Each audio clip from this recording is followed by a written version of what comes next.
todos, daqui fala a Raquel, a vossa melhor amiga, que vos vai trazer os melhores convidados de Alcobaça e arredores para o melhor podcast que alguma vez já ouviram. Sejam bem-vindos a mais um episódio de TEDx Alcobaça Podcast, o vosso podcast favorito. Boa noite, Carlos. Então, como é que estás? O Carlos está-nos a falar diretamente da Alemanha, não é? Sim, exatamente. Então, e conta-nos o que é que estás a fazer por aí. Ok.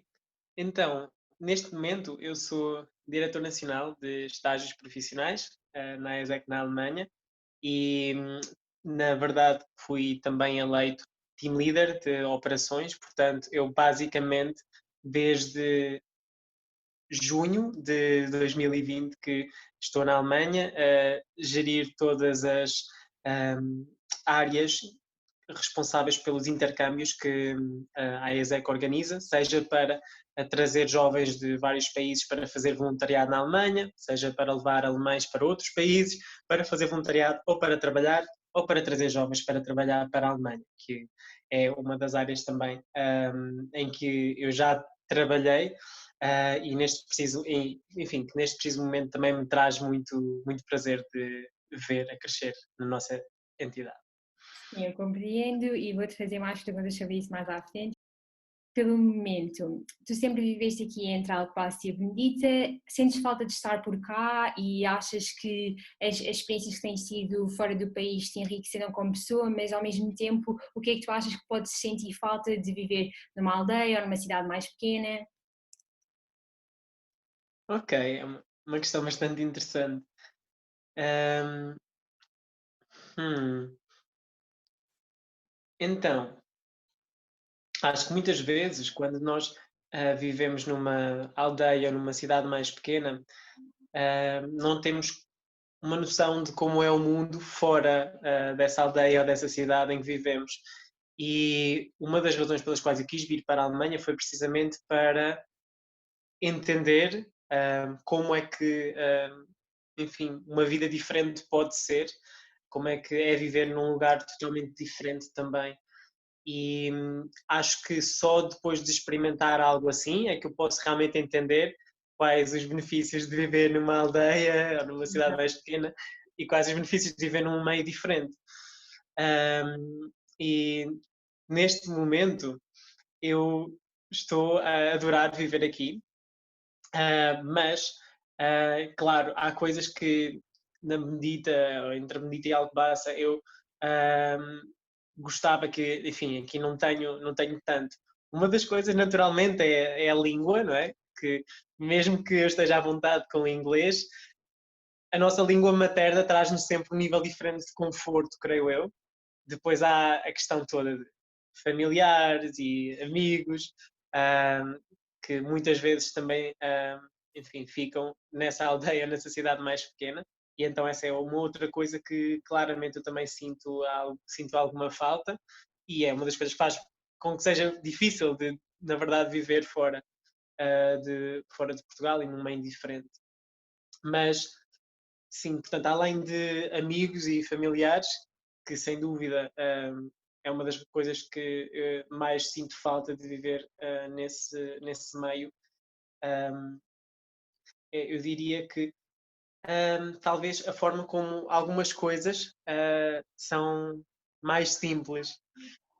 Acho que, não sei, acho que às vezes em cidades, enfim, tem de haver uma estrutura e uma organização que não tem de haver numa aldeia, numa cidade assim mais Sim, pequenita.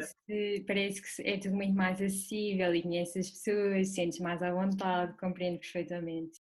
Tu achas que te influenciou enquanto pessoa por teres crescido precisamente aqui? Ou seja, agora já disseste o que é que te faz mais falta, mas eu também sinto que às vezes o facto de nós termos crescido num meio mais pequeno pode fazer-nos sentir, eu venho de uma aldeia e inferiorizar-nos, mas por outro lado também pode ser uma mais-valia. O que é que tu pensas sobre isso? Eu concordo realmente contigo. Um, eu há pouco já meio que estava a sugerir que, na verdade, nós não conseguimos, na minha opinião, valorizar aquilo que temos sem experienciar não tê-lo, ou sem experienciar algo realmente diferente. e acho que crescer num meio, às vezes com menos oportunidades, nos traz uma noção diferente do quão é o privilégio que é poder viver num outro país, por exemplo. Porque eu, enquanto jovem português, tenho muita facilidade em deslocar na União Europeia, mas não é assim em todo o mundo. A América Latina tem problemas totalmente diferentes, na Ásia também, e então esta é uma das coisas que claramente eu acho que me ajuda a ter crescido num meio diferente. Sim, portanto, esta será realmente uma das coisas que é que quando eu realmente tenho algo bom na minha vida, eu consigo dar um valor diferente do que as pessoas que sempre tiveram algo assim. Também senti isso quando, por exemplo, fui para Lisboa ou para Coimbra, que basicamente é uma realidade completamente nova e parece que nos abre os horizontes. E quando nós vimos, por exemplo, para a nossa aldeia, nós pensamos, estas pessoas deveriam ter a oportunidade de experienciar isto para também compreender aquilo que eu já compreendo. Ou seja, é uma oportunidade de viver num meio pequeno e crescer num meio pequeno porque conhecemos todos uns aos outros e somos mais unidos, mas ainda assim, poder experienciar, conhecer novas pessoas, novos ambientes também é muito enriquecedor. Também há aqui um aspecto que eu gostava de focar, porque é algo que nós temos em comum e que, tal como eu guardo com muito carinho, tu também deves guardar, que é a nossa passagem pelo Externato na Benedita, e gostava então de perguntar a esse propósito, qual é que é assim, uma memória que tu guardas com carinho no teu coração, digamos assim. Ok. Há imensas. Sim, há imensas mesmo. E super sublinho aquilo que disse, que realmente a nossa passagem pelo Externato Cooperativo da Medida foi realmente muito marcante no meu percurso e consegui até destacar várias pessoas que contribuíram imenso para isso em níveis diferentes. Mas se tivesse de destacar uma memória, talvez destacasse, enfim, os momentos que passei com uma senhora com alguma idade já, que eu basicamente estava a ajudar a aprender a mexer num computador, a usar um Facebook, a usar mail, para falar com a irmã que estava noutro continente até. Um, Acho que foi muito inspirador em diferentes níveis, porque esta senhora não tinha muita experiência de todo em usar um computador, mas queria muito fazê-lo, apesar da idade, que muitas pessoas usam como desculpa para não, enfim, se adaptar a uma nova tecnologia. E por ela querer tanto fazer também, todas as semanas lá ia eu passar uma horinha com ela e, enfim, e ela realmente melhorou imenso ao ponto de ainda hoje falarmos por Facebook, termos de vez em quando videochamadas e e é incrível mesmo. Sim, E sim. acho que esta foi uma das pessoas mais marcantes do meu percurso e que mais me fez ver o quanto eu podia ter um impacto muito positivo no mundo também. Ao mesmo tempo que ela mencionou muito também sobre a vida, porque, claro, que partilhámos histórias também nossas. Sim, é verdade. Eu acho que também algumas das memórias que eu guardo com mais carinho estão precisamente associadas aos voluntariados que nós fizemos, que nos enriqueceram imenso como pessoas, e que basicamente impactaram a nossa vida de forma fulminante. Ou seja, aquilo que nós vivemos naquela escola vem demonstrar-se naquilo que nós somos como pessoas na sociedade. E sinceramente, se algum dia me perguntassem algo que teve muito impacto em mim como pessoa, eu diria essa escola, no caso, o Externato, e acho que eles merecem mesmo ver esse mérito reconhecido, porque tiveram um papel muito importante na nossa vida e a geração que saiu de lá nessa altura, eu sinto que são pessoas bastante inspiradoras e que eu Concordo contribuiria plenamente. para qualquer outro projeto, portanto fica aqui a dica. Agora gostaria de te perguntar, inicialmente quando chegaste a Coimbra decidiste ir para a Física, o que é um curso não muito comum. Podes então explicar aqui à humanidade que não é assim tão conhecedora que tomaste essa decisão? Uh, então, na verdade, eu sempre estive muito inseguro em relação ao que eu queria fazer na minha vida, porque eu sempre fui uma pessoa muito ambiciosa e então via muitas possibilidades. E quando chegou a altura de tomar a decisão em relação ao curso para que eu deveria ir, eu basicamente priorizei aquilo em que eu achava que podia ter um maior impacto no mundo, ao mesmo tempo que me iria fazer sentir mais realizado, que eram duas coisas que eram e continuam a ser muito importantes para mim. E para mim, ser físico era algo muito interessante na perspectiva de poder encontrar respostas para questões que ainda não têm uma resposta muito clara e poder deixar assim o meu contributo no mundo era algo que me atraía imenso e a física continua a ser uma área do meu interesse, mas foi muito por querer realmente deixar este meu contributo no sentido de procurar respostas a questões que ainda não têm uma resposta clara ou definitiva, que eu acabei por ir para a física. E depois não encontraste as respostas. Então, eu encontrei respostas, mas não me deixaram satisfeito. Eu percebi que física dá respostas, mas hum, enfim, aquelas respostas são válidas até que a realidade prove o contrário. Portanto, são respostas empíricas com base na experiência e não era o tipo de resposta que eu estava à espera. Eu estava à espera de uma verdade irrefutável que jamais alguém poderia afastar e não encontrei isso. Fiquei realmente desiludido com a área, então comecei a ver o impacto que eu podia ter no mundo com, enfim, com uma visão diferente e numa outra área. Sim, e entretanto tiveste então a coragem de mudar de curso para Direito, que é uma área completamente diferente daquilo que tu tinhas estudado. Sim, porque o Carlos tinha vindo de Ciência e Tecnologias. Como é que foi dar este passo e como é que tu interiormente geriste esta decisão que tu tiveste de tomar? Porque existem mais pessoas pelo mundo fora e especialmente em Portugal, que é o nosso caso mais perto, que têm de dar esse passo, ou seja, chegam à conclusão que se calhar não estão no curso certo e têm alguma dificuldade em comunicar à sociedade, digamos assim, que afinal querem mudar de curso e perder um ano da sua vida, que às vezes pode ser ganhar muitos anos, mas nem sempre é visto dessa forma. Exato. Super concordo e acho que é realmente um problema que nós enfrentamos e acho que todas as pessoas deviam realmente mudar de curso se sentem que a área em questão é uma área que não vai deixar com que, enfim, cheguem ao final do dia sentindo-se realizados.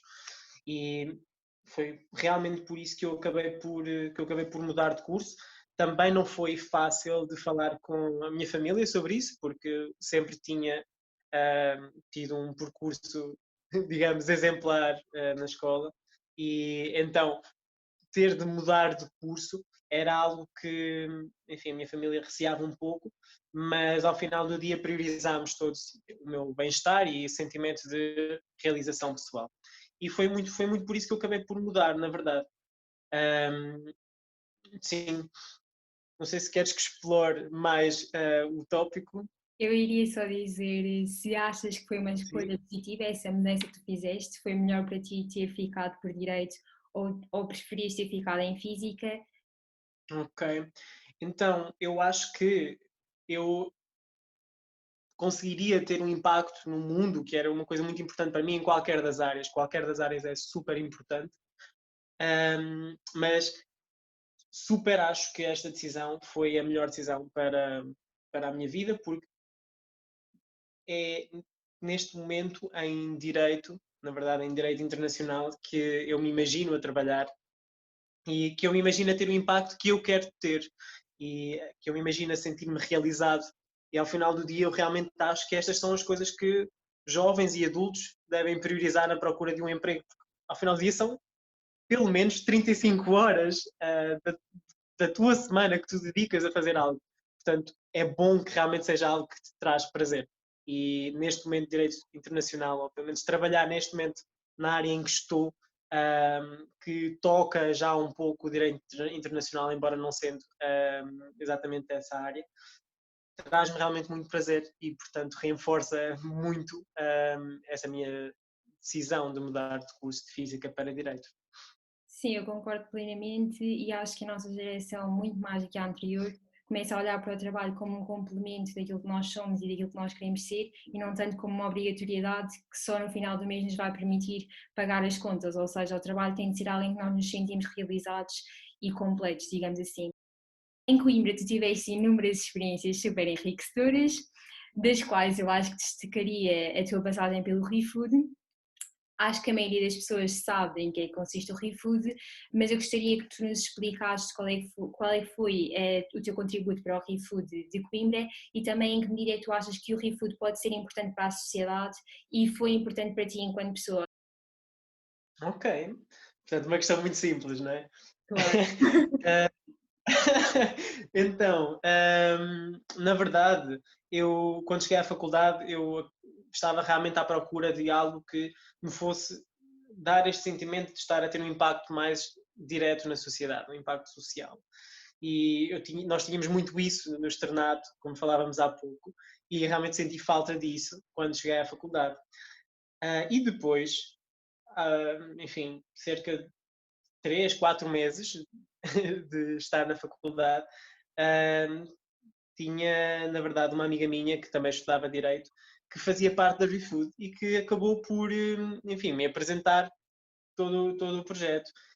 E na altura não existia ReFood em Coimbra de todo, estávamos a começar do zero mesmo. E, enfim, eu estava realmente à procura de algo assim, então lancei-me e desde o início coloquei realmente muito esforço porque era um projeto em que eu acreditava muito. Para quem não conhece, a ReFood basicamente é um movimento que previne o desperdício alimentar e, portanto, basicamente nós vamos recolher alimentos que não estão em condição de ser comercializados, mas estão em condição de ser consumidos ainda, de estabelecimentos que realmente, enfim, têm sobras diariamente, 2 em 2 dias, semanalmente, e distribuímos por uma parte da população mais carenciada. E, enfim, isto foi uma causa que realmente me marcou e por conta disso eu realmente coloquei então todo este esforço e, enfim, acabei depois a fazer parte da direção, passado pouco tempo, que implementou a ReFood então em Coimbra. E então nós construímos as bases, portanto, todas as tools, enfim, as Google Sheets que são necessárias, depois toda a rotina de comunicação dentro da equipa que faz parte da organização da ReFood e a comunicação com depois a outra equipa de voluntários que faz depois estas recolhas, organizar toda esta comunicação, ao mesmo tempo que organizar a logística por detrás de tudo isto, foi realmente muito desafiador já, porque eu era um miúdo de 18 anos na altura, e só para terem uma noção, assim, um facto curioso, eu acabei como vice-coordenador na altura e eu estava a gerir uma equipa com pessoas dos 18 aos 70 e poucos anos, com os meus belos 18 anos na altura. E acho que isto tirou-me imenso da minha zona de conforto e realmente ajudou-me a crescer imenso, tanto em termos de gestão de informação, quanto e se calhar principalmente em termos de gestão de projetos e gestão de pessoas, que é algo que neste momento ainda me é muito útil no meu trabalho. Mas agora é que saíste de Coimbra e o ReFood continua lá e as bases que tu deixaste continuam a permanecer e a prevalecer e várias pessoas continuam a alimentar-se graças àquilo que tu fizeste, isso é um sentimento de completude incomparável, não é?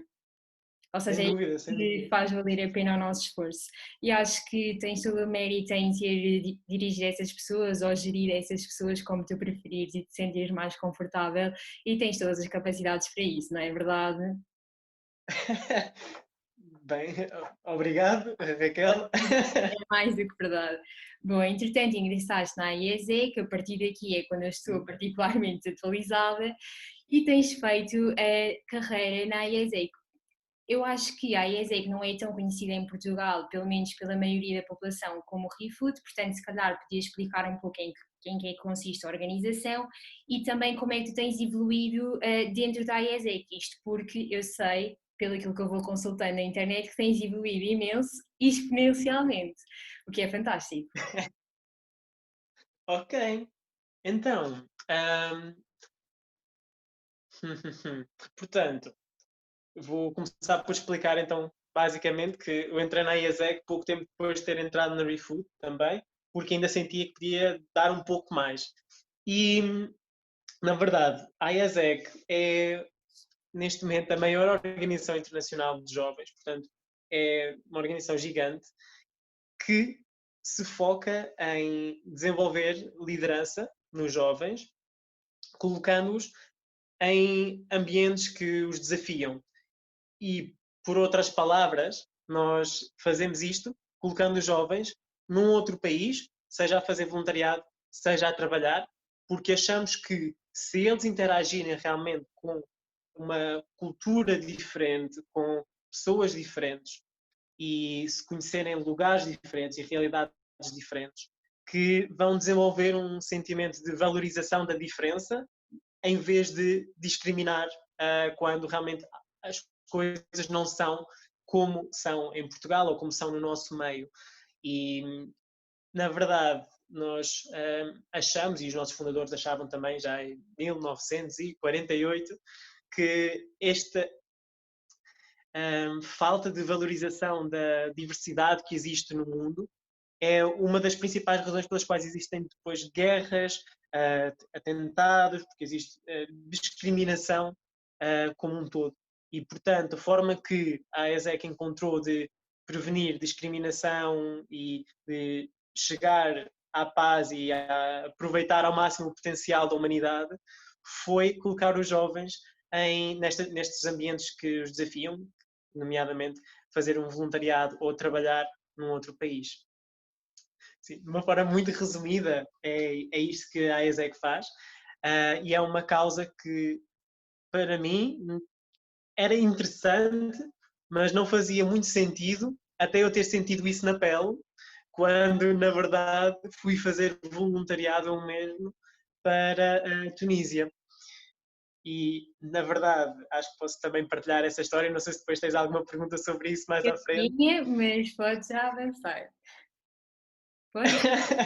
Então, basicamente eu fui fazer este voluntariado na Tunísia, na altura dos atentados que aconteceram em França e depois se espalharam um pouco por vários países da Europa. E, portanto, numa altura em que muitos europeus associavam a religião muçulmana, ou o islamismo, a terrorismo. E, para quem não sabe, Tunísia é um país em que praticamente todas as pessoas são muçulmanas.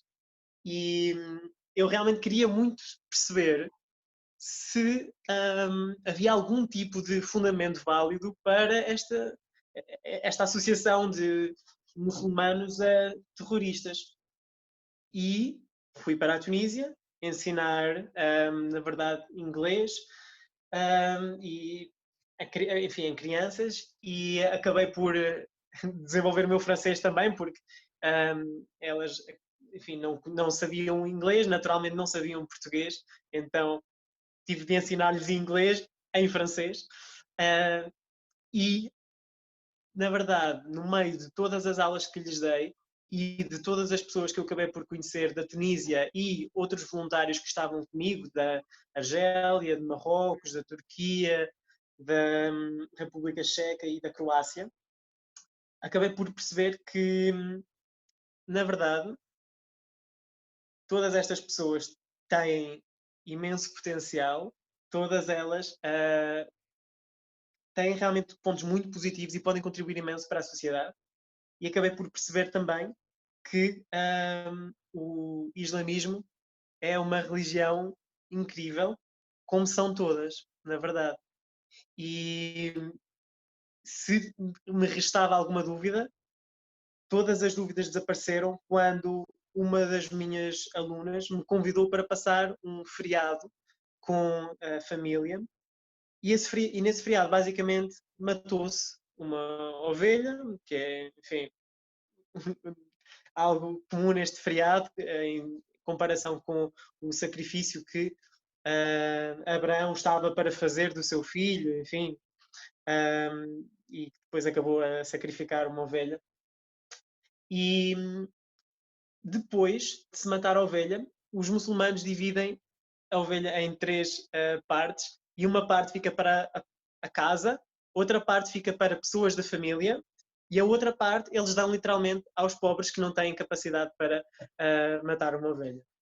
E isto é algo, enfim, quase que parece que estamos aqui a brincar um pouquinho, mas é algo muito simples que mostra já muito o quanto, enfim, o islamismo é uma religião muito bonita e algo que me fez acreditar cada vez mais no propósito da IESEC e sair da Tunísia com uma crença gigante de que todas as pessoas podem dar muito ao mundo, todas as pessoas têm imenso potencial e que é pena que nem sempre nós consigamos visualizar isso, mas que eu queria muito contribuir para que para que o máximo de pessoas possível conseguissem começar a visualizar isso, e por isso continuei na IESEC até hoje, na verdade.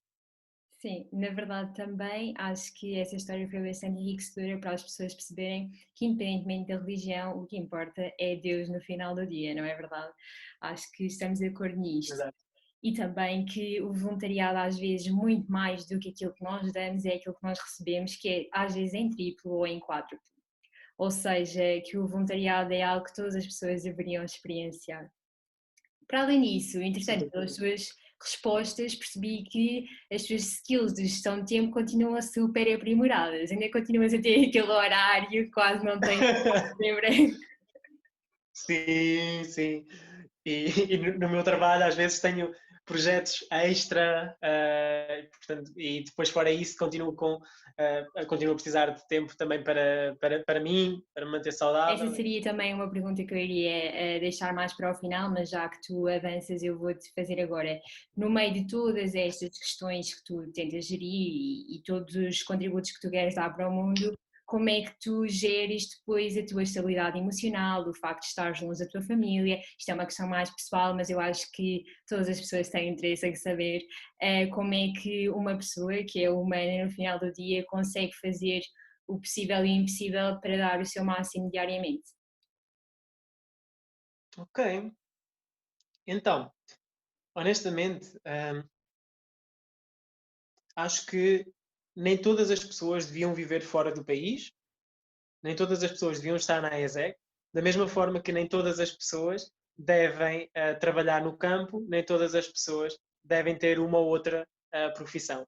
Cada pessoa, enfim, é uma pessoa diferente e, portanto, também gera as coisas de forma diferente. Portanto, tudo o que eu vou dizer é literalmente da minha perspectiva e acho que isso é importante de dizê-lo.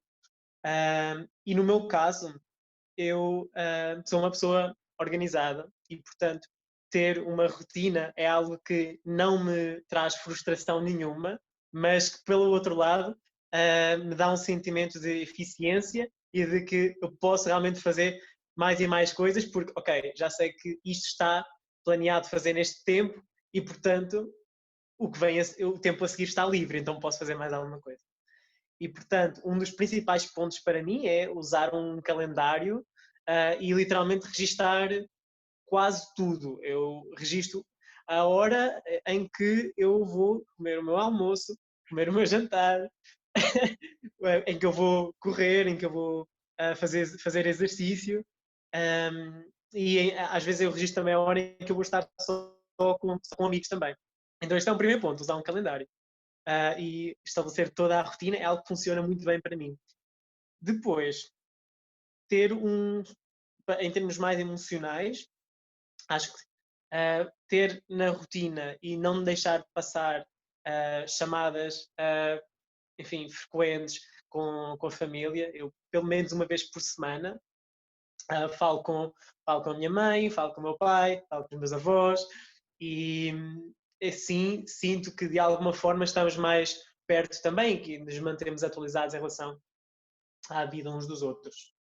E fora a família, em termos de amizades também, que acho que é um outro ponto muito importante para a estabilidade emocional, eu realmente tive tempo também para isso, para passar tempo só a ver um filme ou usar Netflix Party agora, a fazer coisas que, enfim, não estão diretamente relacionadas com o meu trabalho, mas que são importantes também para uma pessoa, por conta de sermos humanos, como estavas a dizer, Raquel.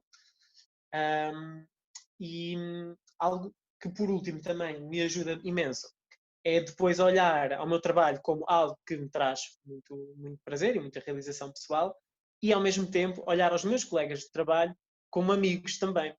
Isto é algo que ajuda imenso à estabilidade emocional e ao bem-estar.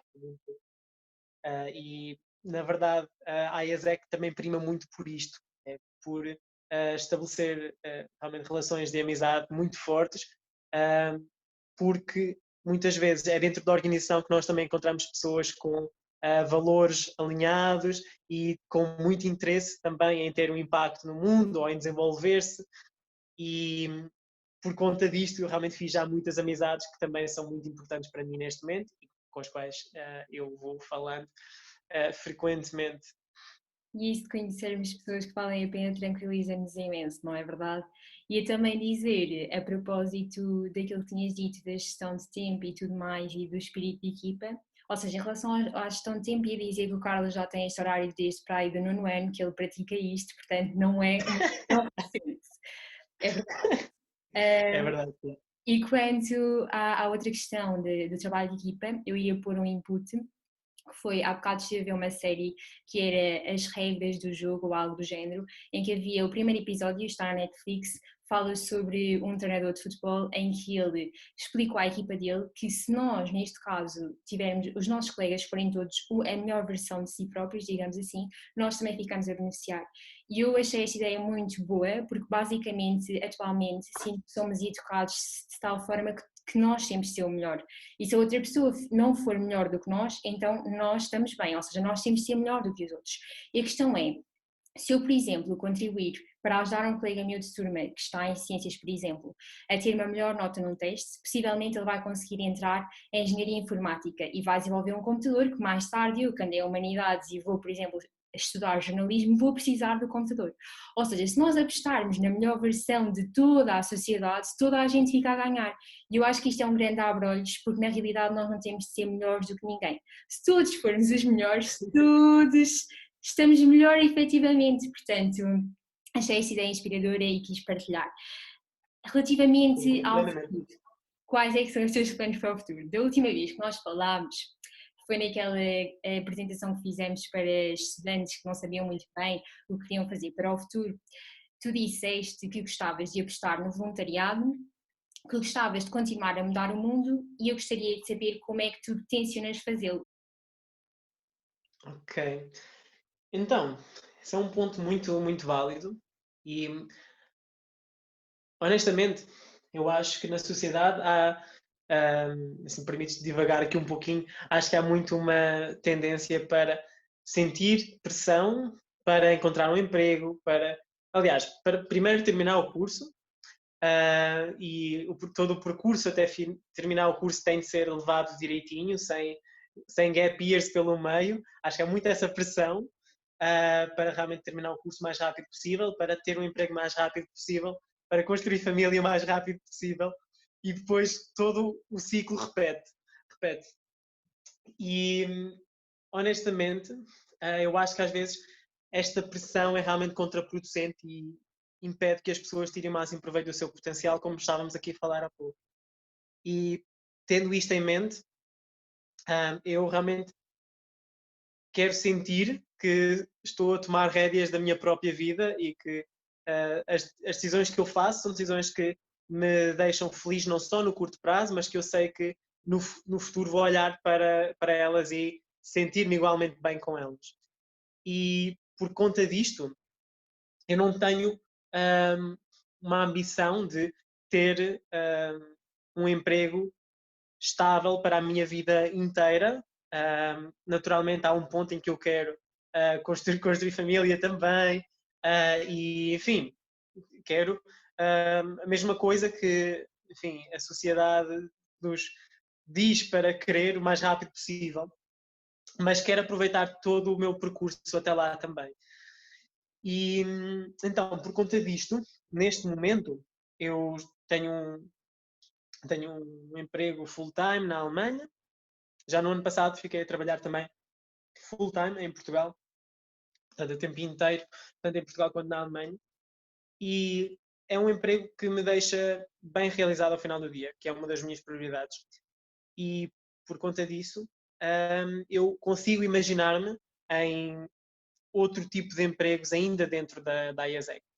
Por conta da IASEC ser uma organização bem grande, como falávamos há pouco, há muitas oportunidades dentro da organização e eu ainda tenho muito que eu posso explorar, apesar de estar dentro da IASEC há mais de 4 anos.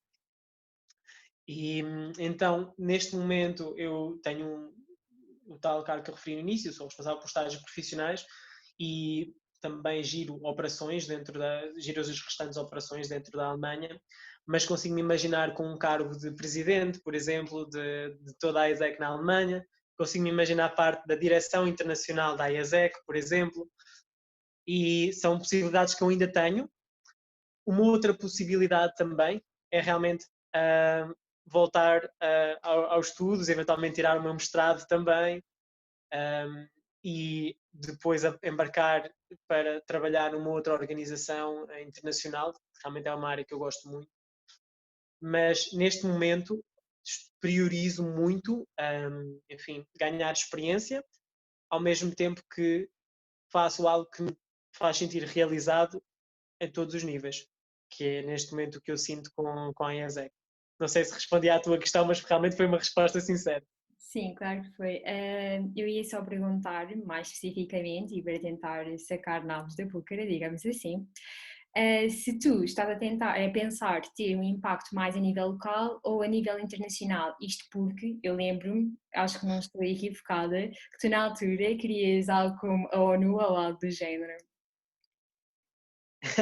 Então, eu realmente quero ter o máximo de impacto possível e, portanto, se surgir a oportunidade, aliás, se eu conseguir abraçar uma oportunidade, porque oportunidades existem muitas, não é? Se eu conseguir abraçar uma oportunidade que me permita trabalhar a nível internacional, seguramente é isso que eu vou fazer. Se, imagina, tiver de passar muito tempo, talvez a minha vida inteira, trabalhando num âmbito mais pequeno, não me faz confusão também. O que quero é sentir que a cada momento da minha vida, que eu realmente sou a pessoa que está a controlar e que não estou a ouvir demasiado opiniões de terceiros e, ao mesmo tempo, quero sentir que estou a ter o máximo de impacto possível e que me estou a desenvolver também. Na verdade, eu li há pouco um livro que é sobre um projeto de felicidade de Gretchen Rubin, em que basicamente ela define felicidade como, ou define o caminho para a felicidade como pensar e capitalizar nas coisas que nos fazem sentir bem, diminuir nas coisas que não nos fazem sentir bem, o que até agora parece óbvio. Fora isto também, pensar se as coisas que nos fazem sentir bem também são as coisas que que nós sentimos que são certas para nós. E por último, fazer tudo isto enquanto nos estamos a desenvolver.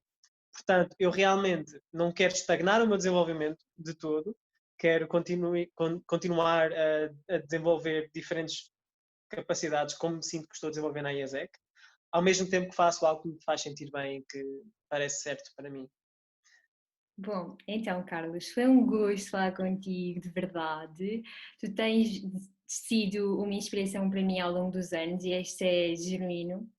E agora tenho a certeza que também vai ser para todas as pessoas que nos estiverem a ouvir. Portanto, agradeço-te verdadeiramente pelo teu contributo e pela tua partilha, que acho que vai ser muito enriquecedora para todos nós. Obrigado pelo convite, antes de mais. E igualmente, também me tens inspirado também, porque também tu tens um percurso muito interessante, também tu poderias dar esta entrevista.